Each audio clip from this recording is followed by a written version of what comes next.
Howdy, folks. Joe Howard here. All right, before we get into today's episode, a few updates for you. First, just around the WPMRR community, just at community.wpmrr.com. You'll notice if you go there, we have a few new spaces there. We've shifted some things around to help really focus on our mission there, really to help as many people as possible responsibly hit their monthly recurring revenue goals. So check it out, and you'll see a pre-launch area. You'll see a 10K MRR goal area for folks who are really trying to go full-time on their service, product, whatever. They want to hit that 10K MRR goal. That's the space for you. We've got an 83K plus MRR goal. The folks who are really pushing to grow $1 million business and do it responsibly. That's the space that you want to check out. We've got one all about responsible growth. So doing it in a way that really focuses on still being able to spend a lot of time with friends and family, not burn out, all that stuff. And we've got a little accountability buddies area, which I'm experimenting with. So if you want to do a little bit of your work in public, you can check out that space as well. So that's all, again, over at community.wpmrr.com. If you are into the virtual summit, which hopefully you are. The summit is happening September 21st through 23rd this year, all again at community.wpmrr.com. Everything's live streaming right in there.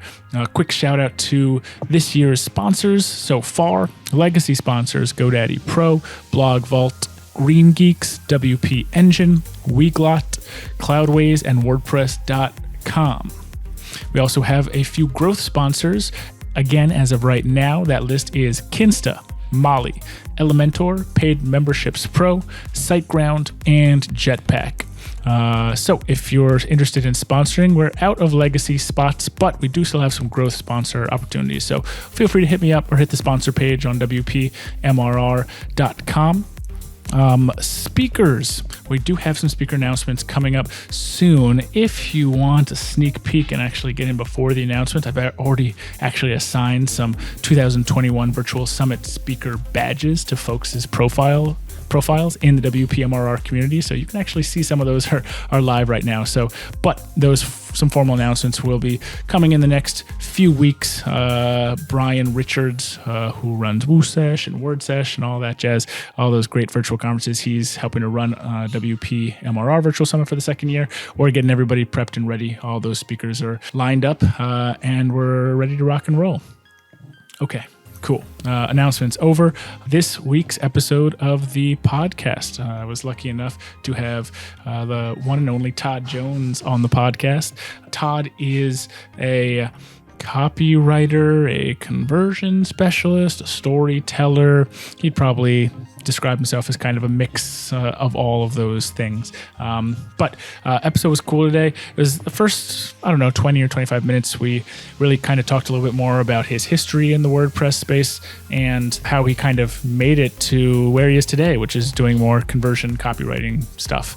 But about 25, 30 minutes into the episode, we really got kind of deep into some specific copywriting for conversion, content, storytelling, really specific content. So if you want a little bit more of that actionable content, feel free to fast forward a little bit to that 25-minute mark or so, something like that. So, but the whole episode's great. I really enjoyed talking with Todd. Super nice guy, really friendly guy, super easy to talk to. Has a lot of stories to tell, as you will soon hear. So please welcome Todd Jones to the podcast. Enjoy today's episode. All right, we are live this week on the pod. Todd Jones, I get to have on the podcast this week. Todd, tell folks a little bit about, two things. First, your nickname that you've self-dubbed yourself, and two, a little bit about what you do with WordPress. Yeah, so the Redneck Coffee Snob. I actually, in the last podcast I was on, I talked a little bit about the origins of that, and I went blank about what that really was. But it's just one of these things. I'm from the South, if you can't tell by my accent. I live in Conway, Arkansas, and Texas all my life, those two states. And I have this love for coffee that I have grown over a period of time. And it represents a lot of things to me, including community and fellowship, those kinds of things. And so that's the role it's played in my life. And I think somewhere along the way, I just spitted that out somewhere, and somebody said, hey, that's pretty cool. And everybody I say something about it to likes it, and they like the polar opposite, redneck, and coffee, right? You What know, and combo? coffee snob. Yeah, it just seems so oxymoronic, I guess is the right word. And so it makes it more interesting. And I've had some people who I consider pretty sharp, way above me people to say they really liked it. So, including a fairly famous copywriter. So I was like, well, I guess I'll go with it. And so the place that I decided to kind of test it was on Twitter. And so I put it in my username is T.E. Jones, and it will always be T.E. Jones. That's what I got in 2010 or 9 or whatever, whenever I started Twitter. But you know how you can put your name in there, right. You can change that part of it. So I added it, and you know, most people just kind of know. In fact, I was on one was published the other day, a video interview I had with a guy named Bobby from Ohio.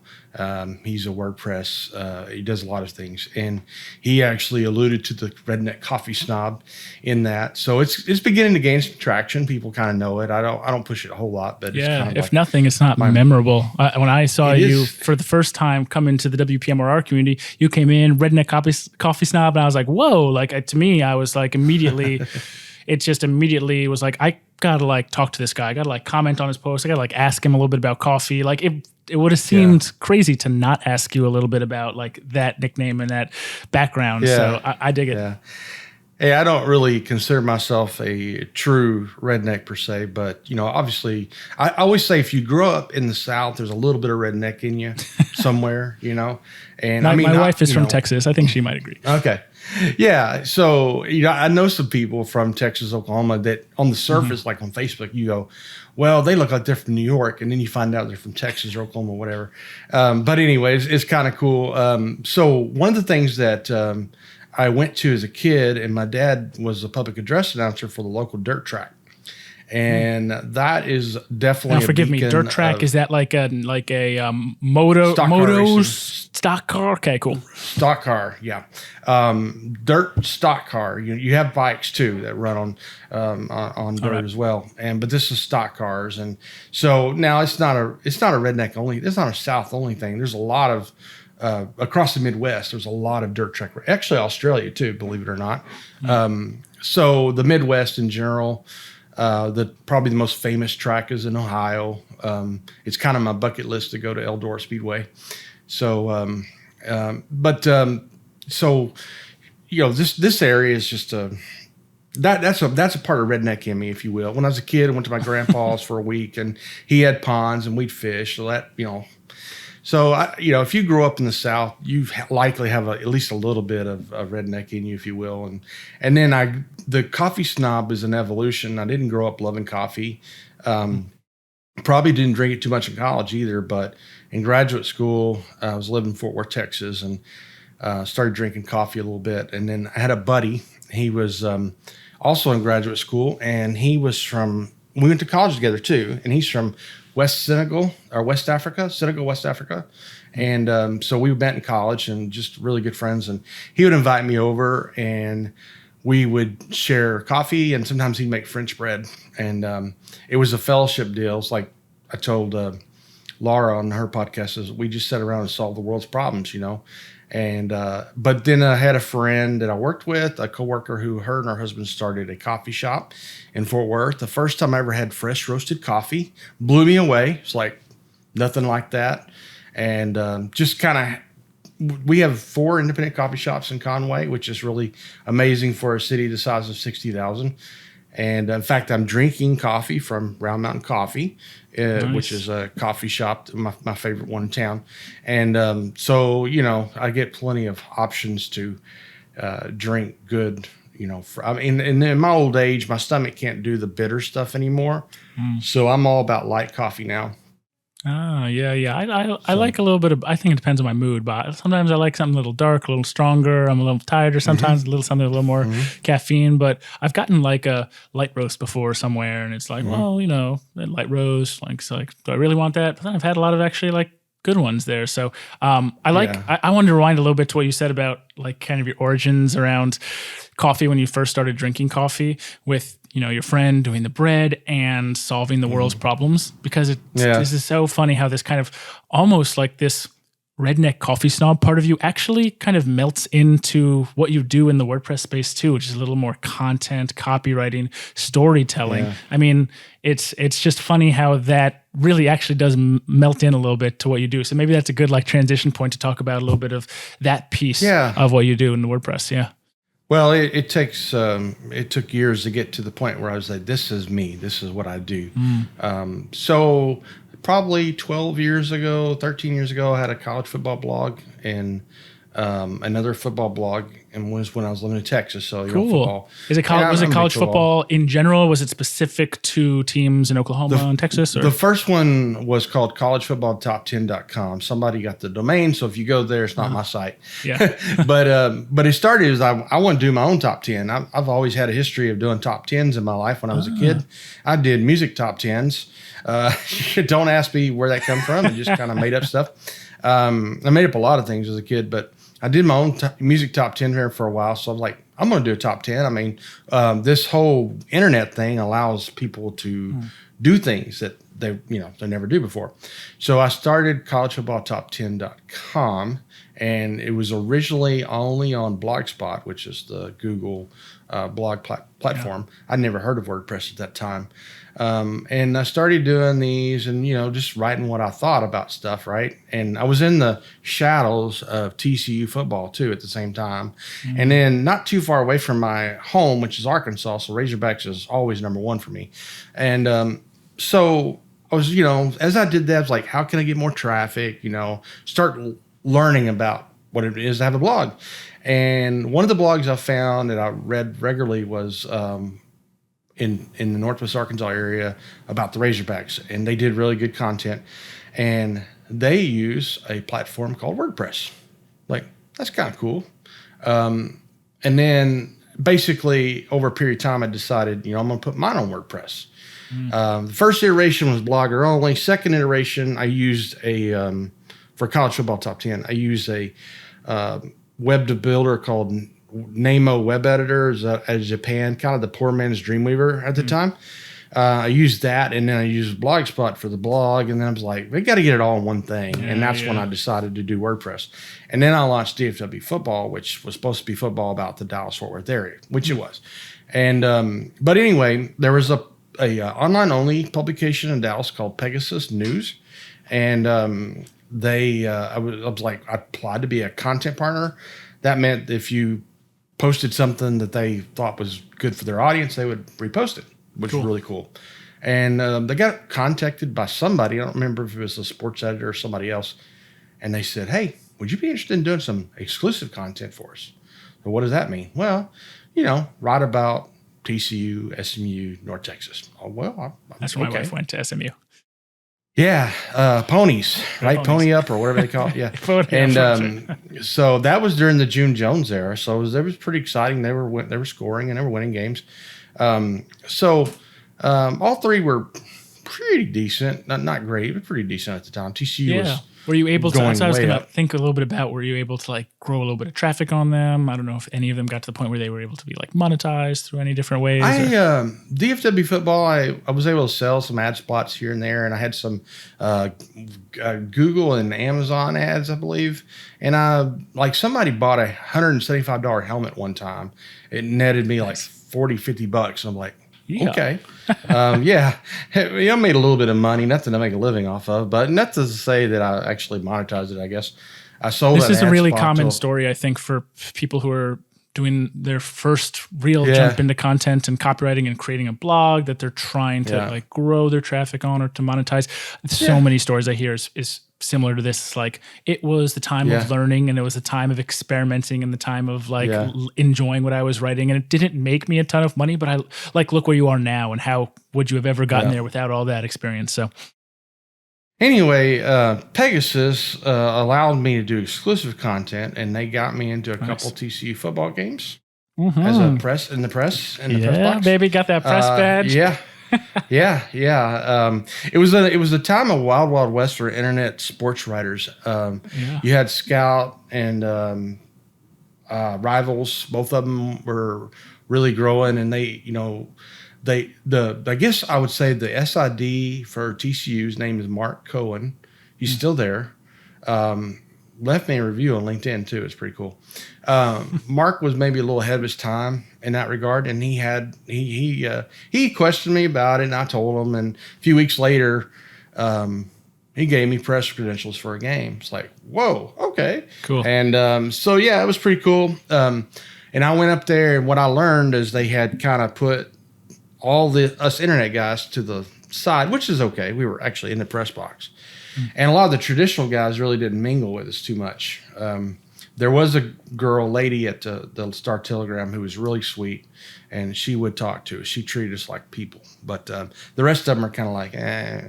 Anyway, but it was a really good experience, and I ended up doing 2 games for them in the press box. I got all the press release stuff before and after for all 3 of the schools. They were all really, really nice to me. I did a all DFW college football team or whatever. Cool. And they cooperated with that and gave me pictures and whatnot. And we had a really good time. And then I got credentials to the Armed Forces Bowl, which is held at TCU. And also Texas Motor Speedway, Media Day, which is a huge deal. Who's Who in the Metroplex shows up, and they do on location stuff. And so it was a really cool experience to get to do that. Unfortunately, when I moved back to my home state, I wasn't able to parlay that into some kind of work. Just didn't work. I tried a little bit, but just, been away from the state for so long, it's kind of hard to break in. Yeah. It's a cool segue getting into WordPress, though. I have to say, I had a similar experience jumping into WordPress. I've done some freelancing and some website builds, but I had a soccer-specific site called dreamstartsoccer.com. It was a blog to get U.S. folks into soccer, got a bunch of freelance people to do some... it was like free writing for the blog, just because I got some of my friends who like soccer. I was like, hey, you want to write on this blog? And they were like, sure. Got some content together. Yeah, I got some press badges and to go see some DC United games. I have a cool photo on one of my old cameras somewhere of Thierry Henry, who's like a big Arsenal historic player. He came over to New York Red Bulls. I have a picture right in the corner of like me right next to him, swinging in a corner when he was playing for Red Bulls. So it's cool to hear someone else who's actually had like a similar sports blog background, because like having your own like content specific website to get into WordPress is a really, it's not everybody got into WordPress that way. So tell me a little bit about the WordPress piece of things when you kind of were moving from WordPress to Blogger. Was it like, did you feel like this was did you like WordPress when you switched to it? Was it still a little confusing? Yeah. Well, it was a little bit of both. I liked it better than Blogspot. I think there were some things I couldn't do with Blogspot, and at the time I worked at a bookstore, and we used to have those back in the day, and this one was called Borders, and I worked there about 9 years, and I could get a 33% discount, so I went and bought Lisa Sabin Wilson's gigantic dummies, WordPress for dummies, like the all-in-one, 8-in-1, whatever, 33% off, and it was like a resource book. Hey, I want to do this. Look it up. Oh, okay, and then you kind of follow the instructions. I remember I had a free theme out of the repository. That was before I even knew, I guess you could buy themes. It may have been before themes were sold. I don't know. It was a magazine theme. And I remember the power I felt when I was like, okay, I don't want like 4 posts on the homepage. I want 3. So I dug in to figure out what number to change in the PHP to get it to, I was like, wow, this is like magic, and I put those on WordPress. I think, I'm trying to remember, I think I didn't, College Football Top 10, I did eventually put completely on WordPress. I kind of laid off that a little bit, and I put more into DFW football, and that was from WordPress in the beginning. And so I learned how to put the widgets on the side, to put the ads in there, and also how to do like Google ad and Amazon, had an Amazon account, ad count, or whatever you call it back then. And I sold a block to a local insurance agent.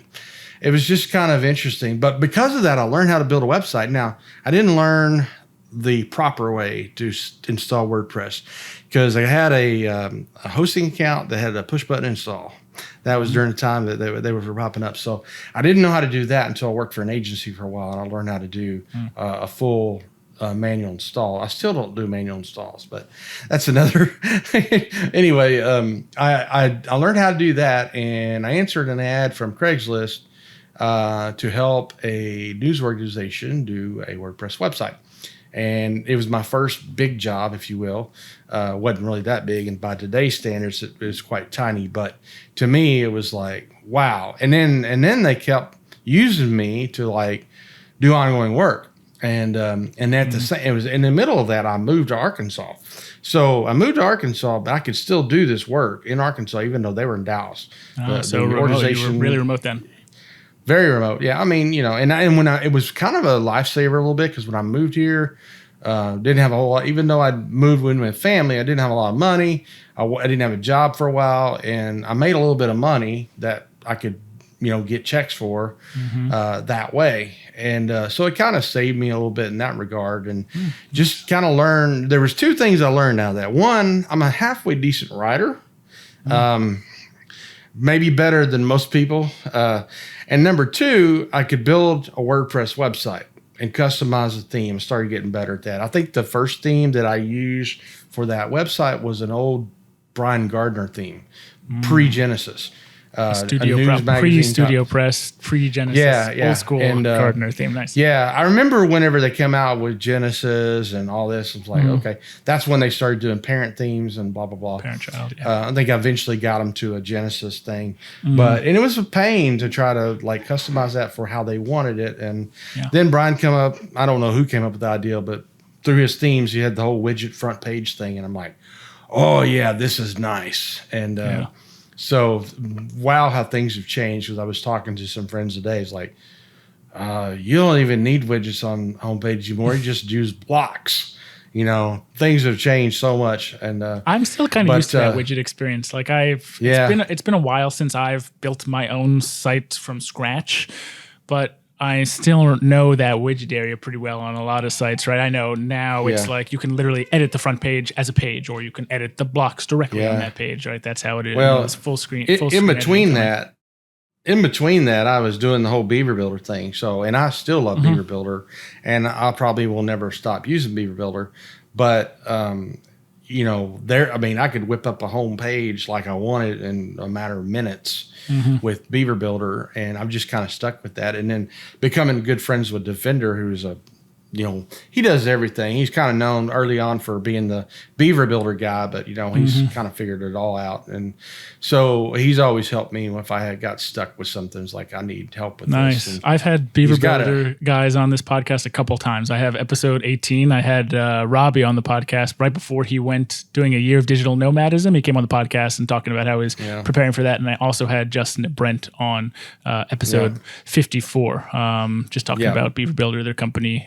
The title is like maintaining their North Star. They're really missionary, Beaver Builder, and the reason I went to Beaver Builder to begin with at that time was I wanted to do these landing pages. Got into content marketing, and you got to have a landing page because you can do a lead magnet or whatever you're selling. And so I had Genesis at the time, and in order to do fully break that width, you had to get Dam Buster. And I'm like, I don't think having to have a plugin to do this is really a good thing. I mean, I'm not afraid to use plugins like most people, but I thought that was just not really something that seemed very sensible.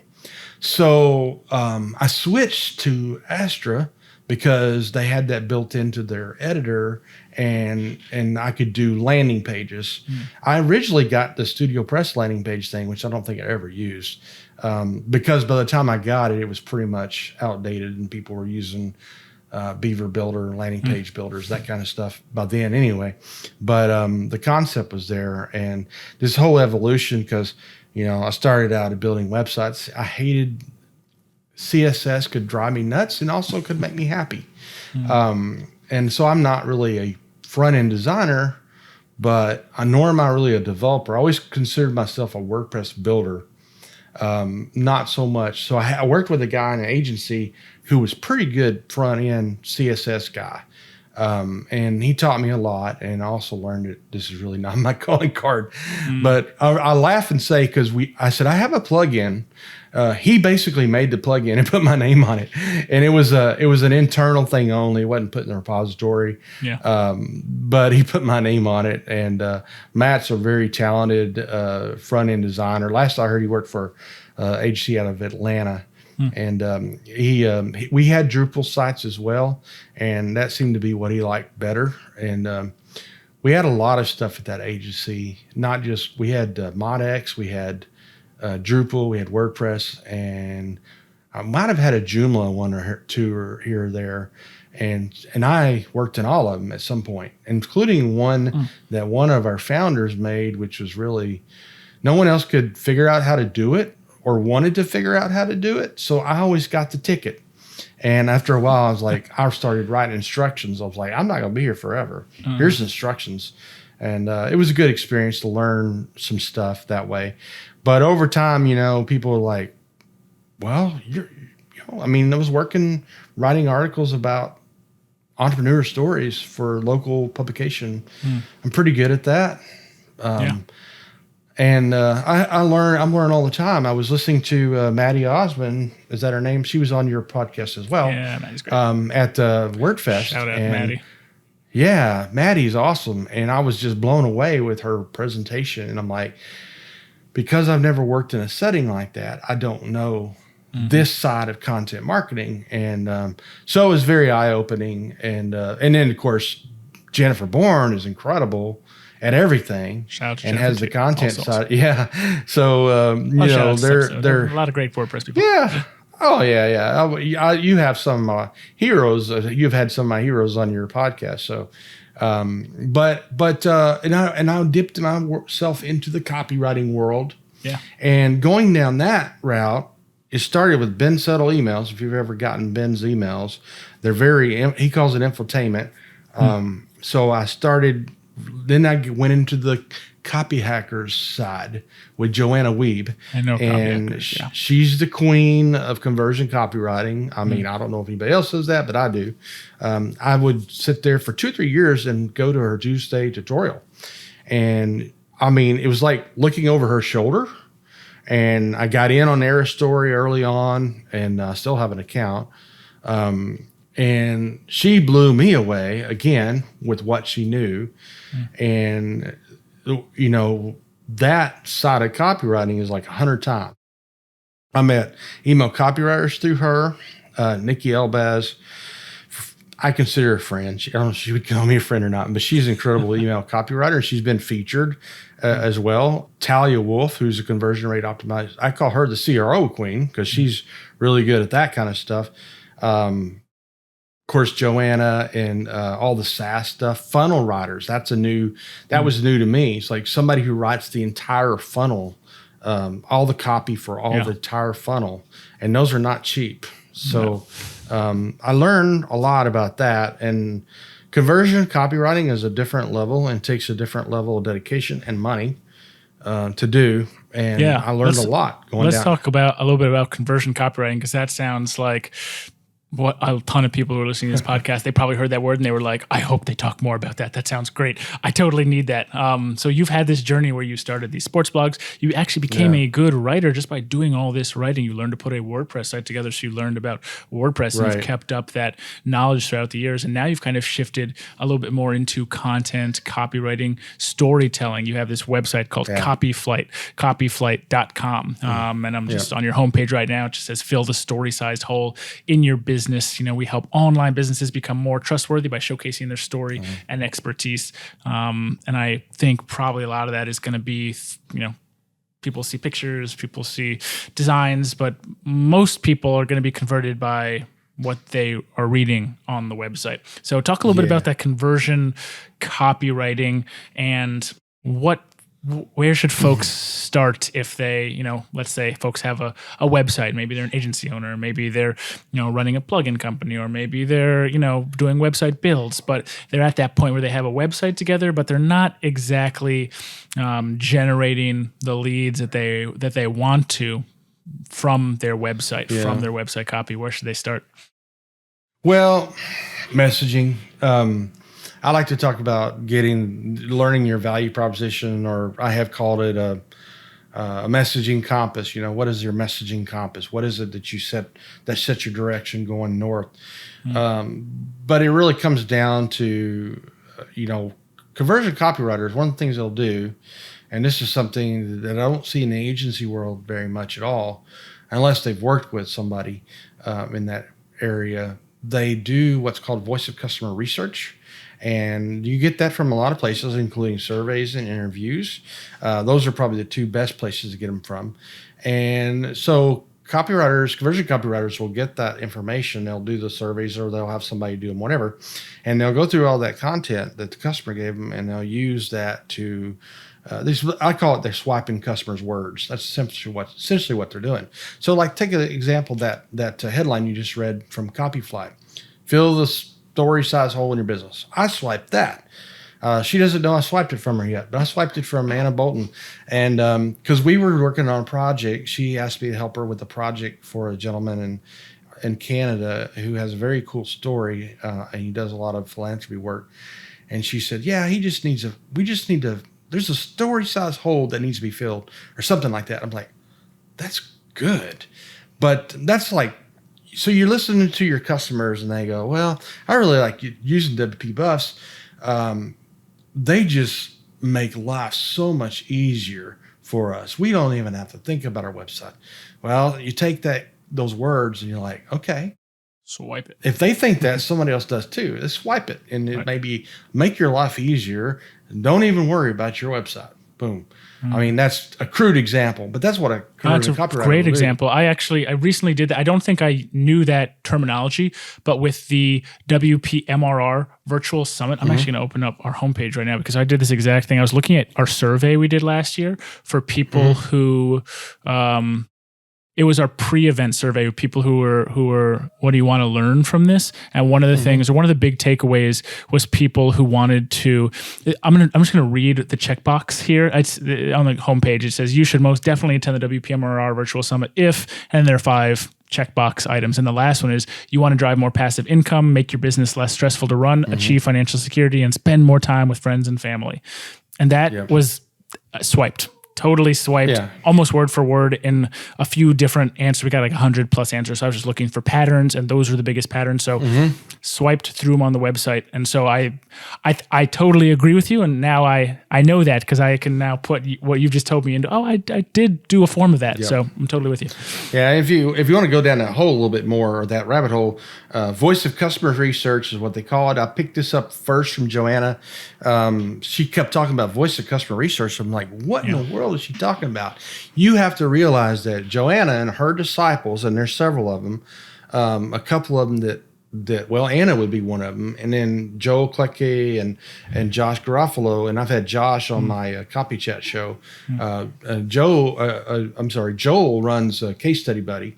If you haven't, I heard Jennifer say she wanted to help agencies do more case studies, which is imperative. That's what Joel does that for SaaS companies, B2B SaaS companies. But anyway, I learned that from Joanna for the first time about voice of customer research, and that there's a lady named Hannah Shamji.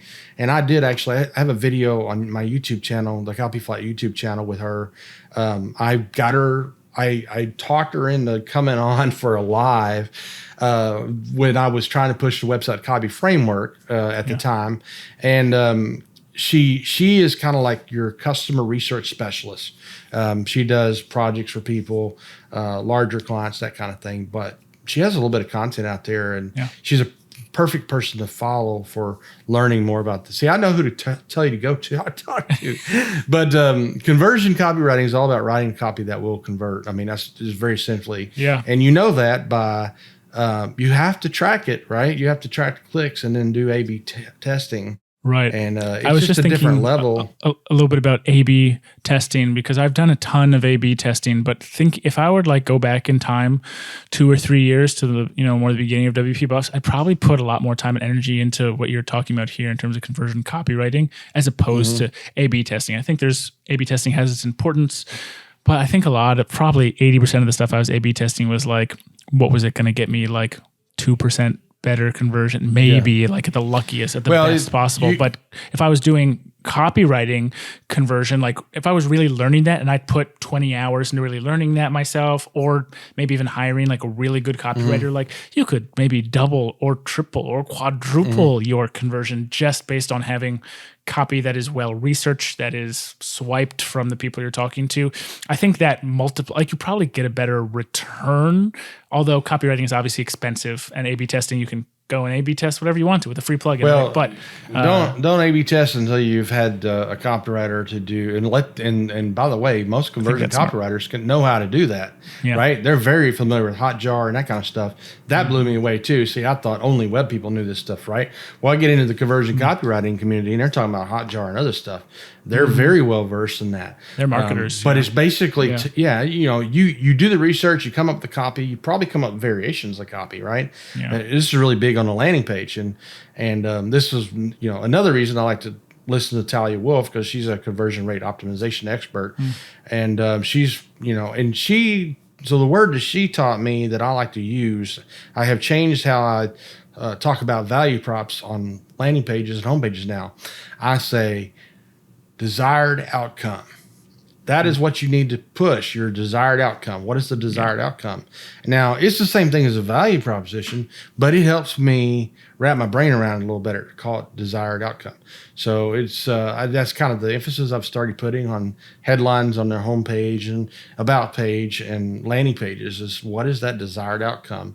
When you think in terms of what is it, begin with the end in mind, that Steve Covey that said that, right? Begin with the ending in mind. Yeah.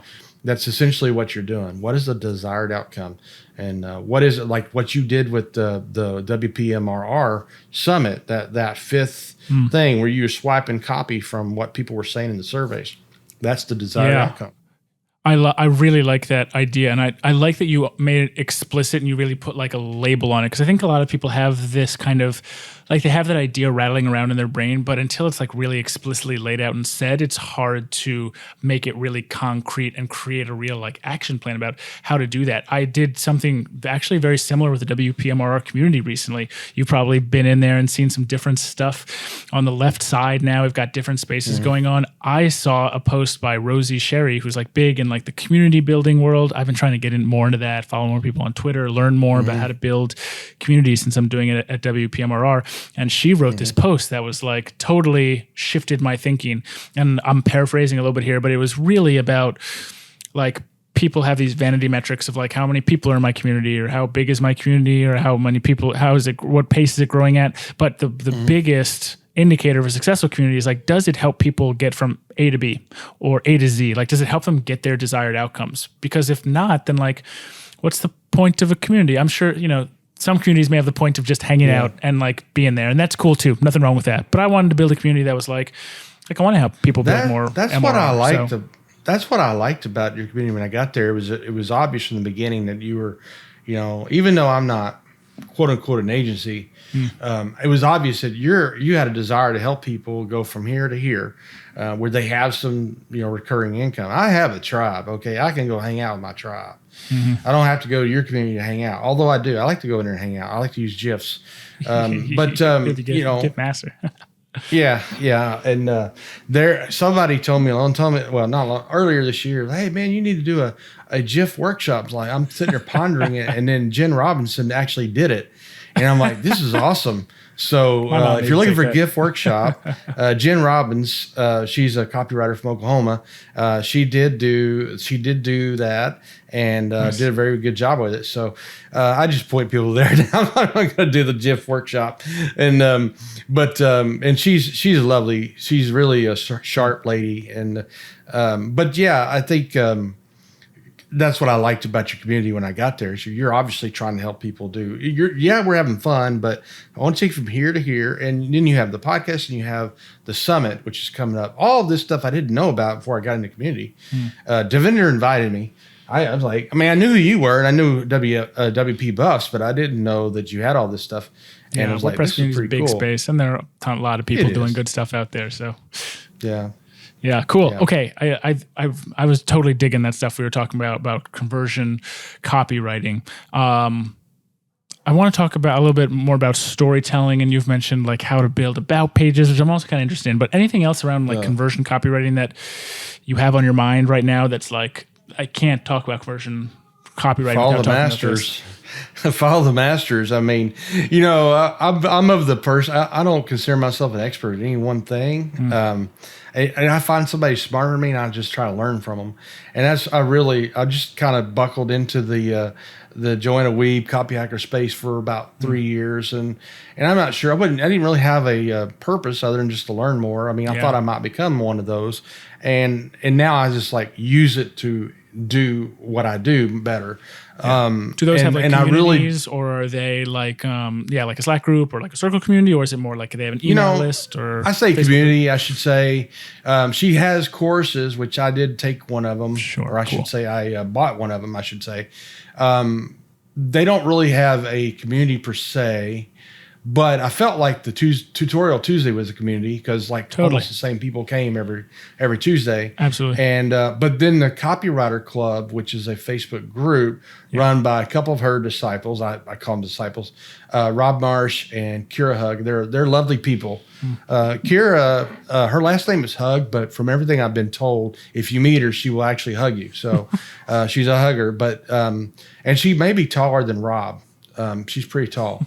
But they're wonderful people, and they have a podcast as well, and so a lot of the people who would hang out with the copy hackers were in there. That was kind of like unofficial group, really, if you will. I met other people. I had Aman Zabi on my copy chat show last year, and she was a really kind of a launch funnel copywriter, and she's an amazing young woman, and she's like 26 years old or something. And what she's done it makes me feel pretty small what she's done in such a short time. She's just smart, really, really smart. And she launched a course platform called Terrain. So she's a sharp lady. But that I just kind of call that the community. I mean, Joel, Josh, all those guys. I mean, and Aman and Talia, and they all have their own little offshoot too, right? Because they all have their own community. And but I just make a habit of learning from people who are smarter than me. Hopefully, it makes me smarter and better at what I do. I don't have some kind of illusion about being the smartest person in the room. I don't really want to be the smartest person in the room. And so hanging out with people like that, I don't know that it's my lot in life to be a tier one conversion copywriter, but there's no doubt I learned a ton from hanging out with them. And I learned along the way that I'm probably better at telling a story. And so I'm not great at that either. I just learned to get better. And so, when I was writing for Talk Business and Politics, one of the things I realized along the way was that I actually am writing the story of some startups and tech people in the state. And it was different forms, right? So I'm at Barcamp. I don't know if you've ever been to a Barcamp, but we had about 3 of them back in the early part of the decade. And the last one was at the University of Arkansas, Little Rock. Little Rock's about 30 miles from here. It's the closest big city. And so I was down there for that and kind of had my Talk Business and Politics hat on. And a guy that was there who had been in the startup community in Little Rock and had successfully launched a startup and grown it. And a guy I know from before he started the startup was there. He came up to me and goes, "Todd, I think I'm ready to tell my story." I'm like, okay. So I had the honor, I guess, of writing the first feature on that app. And they just keep killing it as far as I can tell. And so, I've done that. I've written stories, and, I just really find stories interesting, the stories of people. I know some people have more dramatic stories than others, right? But there's always something there. And and probably the best representation of that is the About page, right? And Bob Dunn and I have this conversation a lot. A lot of product offerers, especially, and he says in the WooCommerce space, do not have About pages. And he's like trying to convince them to have an About page. And Why is that? Yeah. And so having a good about page, I mean, it's credibility, man. It's just, you're going to buy, I mean, you're going to buy something from somebody that you just met off Craigslist in the dark alley on the other side of town. No. You're going to buy a product from somebody you don't have a clue if they're going to be around in 5 years. It's the difference between some new product owner who doesn't have an about page, you don't know anything about them, and buying from Sandhills, right? Pippin, that's his name. You had him on your podcast too, I noticed. I have products from that group. Everybody knows them. They've been around. You got to give some credibility, lend some credibility who you are. And I think you can do that with a better about page. I was looking at yours, and you have what I call the about page suite because you have multiple pages. It's kind of a hub deal. And then I was looking at Jennifer's, and of course, I had wasn't shocked at all that hers was really well done. I think most of the WordPress people I know who have had a copywriter to do it or consult have done better about pages. People tend to leave it short, and there's so much you can do. I've kind of built a formula over the last few years of how I do it, and so I have a productized service called custom crafted about pages, and which I do it, and then there's some interview process. You have to interview you to get your story, and as part of, I'm going to redo some stuff, but my website copy framework has the about page framework in it as well. But again, like I said, I need to update some stuff, including that, and I'm thinking about doing a offshoot for the about page only, to push that out. But and it's amazing, I guess. We're the group that we're a part of, you and I, WordPress, agencies, SaaS companies, we're very technical for the most part. And I get it. We thrive off of features, right? So just tell me the specs. Just tell me, because we're more logical people, and I get that. There's still room for knowing the story behind it, knowing what the benefits are, which is basically storytelling, really, when you think about it. Benefits of the features. And most people don't make their decisions like we do. There's still an element of emotion connected to it, and it's just tapping into that. It's persuasion. I learned about the persuasion principles of persuasion. Mm-hmm. Robert Cialdini, is that his name? I learned about that from the conversion copywriting world. So I think likability is a big one, and you can solve that a lot with a good story about. Yeah. I like to think of an about page as, because I think for most companies, and definitely a lot of companies in the WordPress space, like not everybody is going to be your customer. Not only that, not everybody is going to be in your target market. Like your target market is not the world, like all 18 through 65 year olds. Like that's just, doesn't really make sense. You probably want to target a specific, smaller, niche audience and really attract those kind of people. And in the process, you may not attract some other people, but I think that's okay. In fact, I think it's more than okay. I think it's actually probably more beneficial to really know who your target audience is and really like double down on that, right? You obviously have to figure out who those people are, but once you do, you've doubled down on that. And then with your about page, you can really like super target those people, because if those kind of people that read about pages, like, man, you can really like, if those are tech people, like you can really like, every bio of everybody on your teammate can have their like favorite piece, like their favorite video game or their favorite piece of tech. And although that may not be the difference in the sale, it will definitely like keep them going down the funnel. Hey, these guys are kind of like me. Like these people. Exactly. There's a connection. What I like to tell tech people is that everybody really does like storytelling. And if you don't believe that, let me ask you a question. Which is better, Star Wars or Star Trek? And why is Star Wars better? That always gets passion, does it not? I mean, everybody's got a theory about which one's better. I mean, I like Star Wars better. Every tech person has either watched Star Wars or Star Trek and obsessed over it. I mean, I've watched Big Bang Theory. I mean, they're talking about it too. Every tech sci-fi show ever made is mentioned in the Big Bang Theory. And then I tell people, it's like, look, Disney's does pretty well with money. What's that MRR thing you're talking about? Monthly recurring revenue. They do pretty well, and all they do is tell stories. So can't negate the power of storytelling. We use it every day and in different ways. I mean, if you like music, you like storytelling, and I gravitate to the songs with stories for the most part. One of the most famous Arkansan musicians is a guy named Johnny Cash. Ever heard of him? Mm-hmm. Yep. Johnny Cash. That's pretty much what he did in his songs. He told stories. There you go. Try to be the Johnny Cash of Yeah. WordPress space. So cool, man. Yeah. Cool. Hey, I can pull it all up in WordPress. Johnny Cash. There you go. Man in Black. Hey, I like it. Thanks for jumping on, Todd. We've been here for 45 minutes. This has been an awesome episode. I appreciate you coming on. I want to start wrapping up, but I first want to make sure people and folks know where to find you online, where can they go to check out the website, social media again, all that jazz. T.E. Jones on Twitter, which I've been on 11, 12 years, something like that. I did that before Facebook. ToddEJones.net on Facebook, and copyflight.com is the website. And I'm on LinkedIn as well.